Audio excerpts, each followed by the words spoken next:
Welcome to my YouTube channel AN Fun Factory Moral Stories for Kids. शहजादी और बोनो की दुनिया। एक दफ़ा का जिक्र है कि शहजादी अरीशा जंगल में अपनी सहेलियों और बादशाह सलामत के साथ शिकार करने आई हुई थी। उसी दौरान शहजादी अरीशा जंगल में रास्ता भूल जाती है और वापसी का रास्ता ढूंढते ढूंढते अजीब ही जादुई जंगल में पहुंच जाती है और वहां की दुनिया देख के हैरान रह जाती है, क्योंकि वो दुनिया बोनो की होती है। शहजादी अरीशा इन बोनो को देखकर सोचती है, ये मैं कहाँ आ गई हूँ। वहाँ सब छोटे कद के लोग होते हैं, जिनमें मर्द, औरतें वगैरह सब शामिल हैं। शहजादी अरीशा ये सब देखकर कहती है, ये कौन सी दुनिया है और मैं कहाँ आ गई हूँ, या मैं ख्वाब तो नहीं देख रही।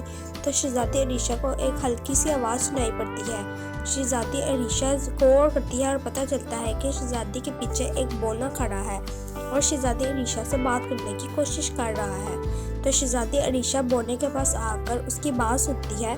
तो वो बोना कहता है, तुम कौन हो और यहाँ क्या कर रही हो। तो शहजादी कहती है, मेरा नाम शहजादी अरीशा है, मैं अपने अब्बा हुजूर के साथ शिकार करने आई हुई थी और मैं रास्ता भूल गई हूँ। बोना कहता है, मेरा नाम चिंटू है और मैं यहाँ रहता हूँ, ये हमारा जंगल है, यहाँ हम सब बोने रहते हैं। तो शहजादी कहती है, तुम्हारा जंगल बहुत खूबसूरत है और तुम सब भी बहुत खूबसूरत हो, क्या मैं तुम्हारी ये खूबसूरत दुनिया देख सकती हूँ, क्या मैं यहाँ रह सकती हूँ। तो बोना कहता है, हाँ तुम यहाँ रह सकती हो, हमारी दुनिया देख सकती हो, आओ मैं तुम्हें अपना जंगल दिखाता हूँ।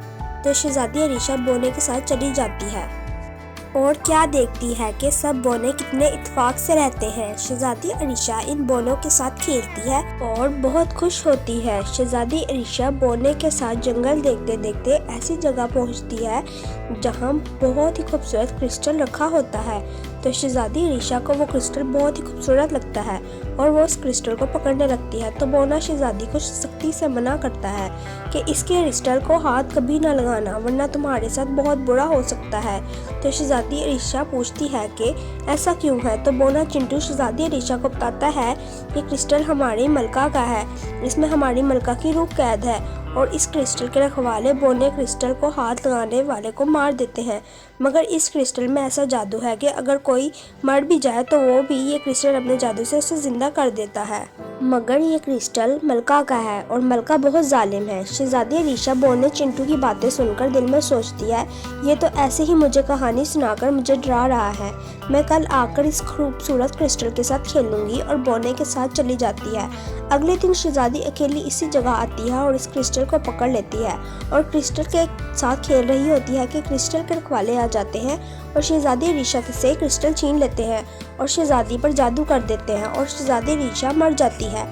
और जब चिंटू बोने को पता चलता है कि क्रिस्टल के रखवालों ने शहजादी अरीशा को मार दिया है तो चिंटू रोने लगता है और सोचता है कि मैं क्यों ना मलका के पास जाऊं और उससे मदद मांगूं। और वो मलका के पास चला जाता है, मलका से रहम की भीख मांगता है। पहले तो मलका को बहुत गुस्सा आता था तो वो मलका नहीं मानती, मगर जब चिंटू बोनम मलका को बताता है कि वो लड़की कोई आम लड़की नहीं है बल्कि शहजादी अरीशा है, बादशाह अपनी बेटी को ढूंढता हुआ यहाँ आ ही जाएगा और जब वो देखेगा अपनी बेटी की यह हालत तो हम सबको मार देगा।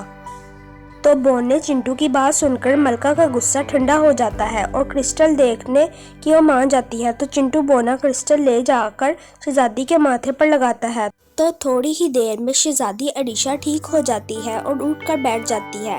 तो शहजादी को जिंदा देखकर सब बोने बहुत ही खुश हो जाते हैं और उसी वक्त वहां बादशाह शहजादी अरीशा को ढूंढते हुए आ जाता है और शहजादी को अपने साथ महल वापस ले जाता है और बोने अपनी जिंदगी में खुश रहते हैं।